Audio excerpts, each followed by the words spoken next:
สวัสดีครับ I'm Point from ค้นพบ This week in my other page, Thrive with Point, I made a video talking about the misconceptions about mental health, part 2. And in that video, I particularly talked about the misconceptions or the common misconceptions where we are often led to believe that the cause of our mental health symptom, such as depression, low self-esteem, low self-confidence, fears and phobias, panic attacks, anxiety, and the list goes on. Any of these symptoms which are psychological in nature, we are often led to believe that we are the way we are because of some terrible incident that happened to us in the past. Now in that video, I deconstructed why that is actually not the case.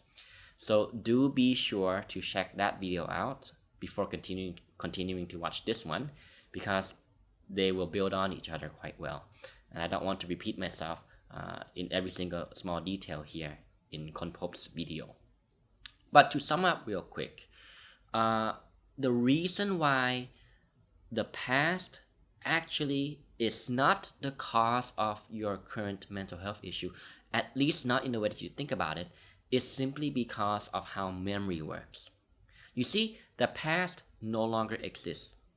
Yes, we're not denying, or I'm not denying that terrible things happen.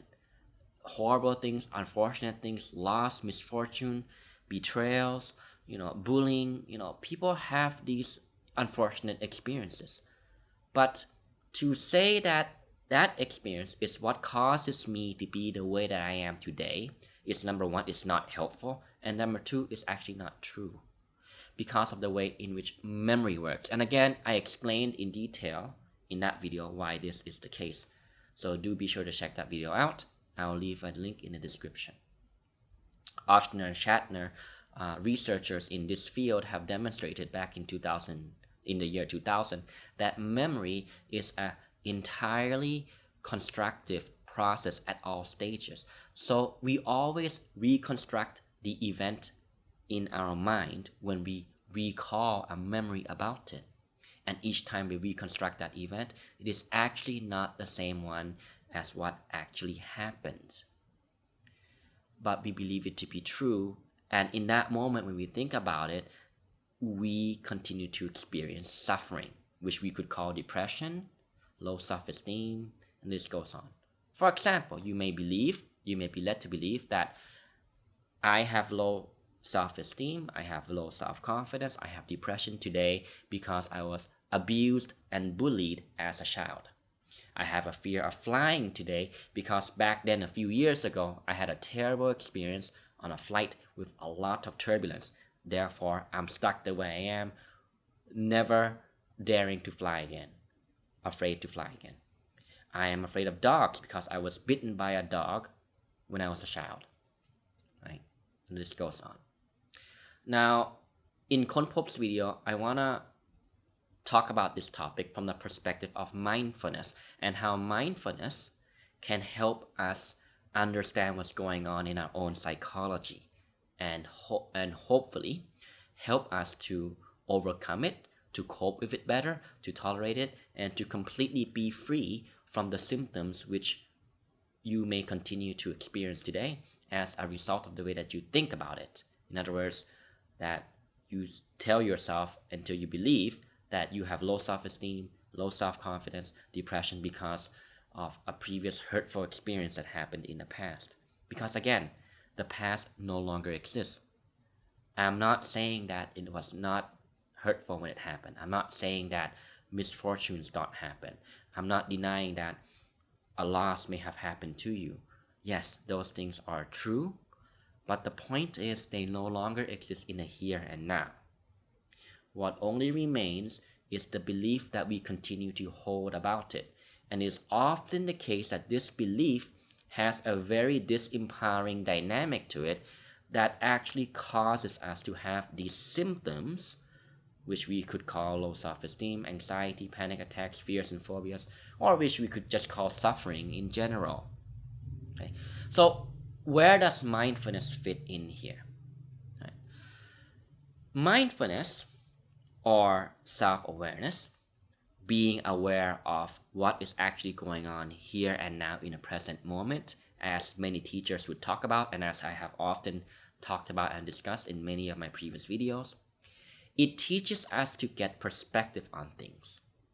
Being mindful of what you're doing, of what your mind is thinking about, right, begins to help us understand, if you're doing it correctly, that, wait a minute, I may be sitting here suffering right now because I'm worried about some future event that hasn't happened yet, which we call anxiety, or because I'm stuck in the past thinking and rehearsing, reliving the event in my mind about how that previous relationship ended, and now how this has affected me and made me lose faith in life, lose hope for life, lose my enthusiasm for life, lose my ability to trust somebody else, and therefore is the reason why I'm stuck the way I am today. If you are mindful, you will realize that, wait a minute, that's just your mind going on monkey mind again. That's just your mind going off in imagination again and causing your own suffering. And if you do it correctly, being mindful teaches you to confront the emotions that happen, the feelings that happen as a result of the way that you think about the past or the future. And when you confront it objectively, just observing it without continuing to judge yourself more, without judging yourself anymore, just watching what your mind is doing, the emotions that come up, and the suffering that you may be experiencing, the feelings that you have, the thoughts that you have. If you're being mindful in a correct way, what you're actually teaching yourself is you're teaching yourself to gain perspective, and you're pulling yourself back to the present moment, which is what all the wise teachers are trying to tell us, right?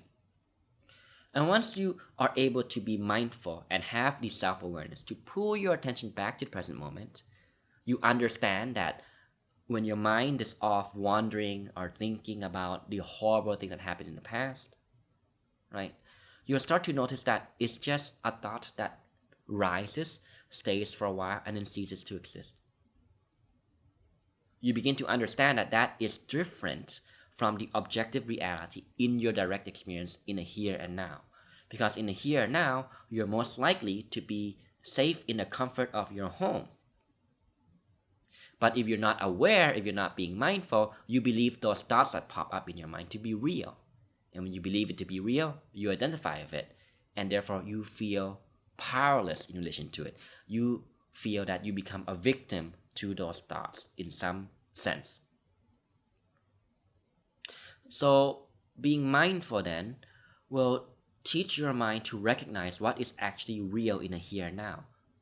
And to recognize that actually in the here and now there's nothing threatening except for the imagination that the mind has temporarily made and projected, and you've just lost sight of that and you believed it to be true. And you pull yourself back to the present moment again. And that's where you start to learn. Because in order to be mindful, you have to confront your feelings, your thoughts, your emotions objectively, without judgment. And when you confront and observe them objectively, guess what? You'll realize that they rise, they come, they stay for a while, and then they cease to exist. Or they transform and change to some other emotion. And you begin to develop perspective on things. You begin to develop understanding. And you begin to, as you begin to learn about your thoughts objectively, observing them objectively, you begin to realize that, wait a minute, these thoughts, they come up in the same pattern, right? And they reflect a belief that I hold about that event, that I keep telling myself over and over again is the cause of my symptom that I call low self-esteem, low self-confidence, fears and phobias, and the list goes on. So you begin to see a pattern here, right? And by the way, this is in line with what the scientific research shows, where in each and every day we have 50 to 70,000 thoughts a day. Most of these thoughts we're just not aware of. They just sit right beneath the radar of our awareness. So we call them unconscious. You're just not aware of them. And if you pay attention to the thoughts that cause you to feel this negative emotion, this symptom that you call low self-esteem, low self-confidence, depression, anxiety, fears, and phobias, you'll begin to recognize that most of these thoughts are the same thoughts that you also had yesterday. So you begin to see a pattern. You begin to understand that it's coming from a belief that you have. And this is the power of mindfulness. Objectively observing yourself, just seeing things for what they are, you begin to learn about your own psychology naturally. And you begin to develop coping skills. Because to be mindful means to be able to confront the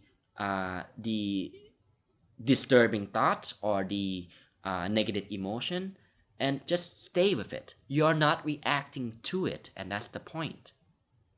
When you're not reacting to it, you're essentially teaching yourself and training yourself that you are bigger than that emotion and you are bigger than that thought.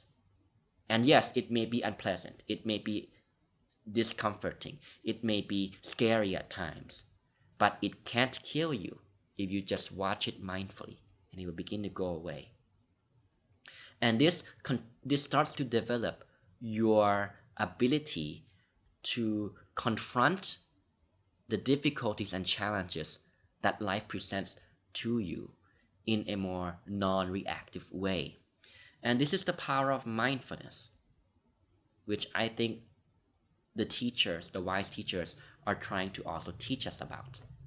There are many benefits to mindfulness. Of course, the highest objective, if you take the Buddhist perspective or any other perspective from many wise teachers, would be to use mindfulness to be free from suffering. But if you think about it, this road that we're talking about here, that I'm describing here, is, we're on the same path here. Because you're starting to pull your sense of identity away from those unhelpful thoughts. You're beginning to learn that you don't have to identify with those thoughts, and therefore you don't have to believe them to be true, and therefore you don't have to relive that horrible experience again. And then from that place, the experience in the past, you start to recontextualize it. You start to look at it in different light. You start to look at it with a higher sense of understanding, and wisdom starts to develop. Right. So that's another thing that I wanted to add in this video here in Konpop when talking about the common misconceptions about how the past may still have power over us, how the past may still control and torment and cause us to suffer. And being mindful is one way to free yourself from that. Once you start to recognize the patterns in your mind, you start to recognize it for what it is. You no longer react to it. You no longer identify with those thoughts. You see it for what it is, and you recognize that objective observation, being mindful with self-awareness, if you're doing it right, those thoughts, those emotions cannot hurt you. They might be uncomfortable, but they will go away. And from that place, you can begin to train yourself to relate to the past in a different light. And that's what I talked about in the other video on my coaching page. So again, I wanted to add to that topic in today's video here in Konpop and talk about how mindfulness is an important tool, you can look at it that way, to help us to overcome the suffering that we may believe is caused by the past. In a nutshell, when you have a thought about the past, my ex-boyfriend, my ex-girlfriend betrayed me and therefore I can never love again. I can never trust somebody else again. I was bullied as a child and therefore I have low self-esteem. When you begin to observe these thoughts objectively and just confront them, don't run away from them. Don't react to them. Just watch them. You begin to develop the skills to cope with and to tolerate these experiences or these emotions. You begin to develop a greater level of understanding about what's going on in your own psychology. And you begin to break free from these negative thoughts and emotions. And that's why mindfulness is an important aspect of personal development. That's why mindfulness is an important aspect of the path to liberation from suffering. Okay, I hope this video was valuable for you. I hope it contributes to the other video that I also mentioned in my coaching page. And thanks for watching. I'll see you next time. สวัสดีครับ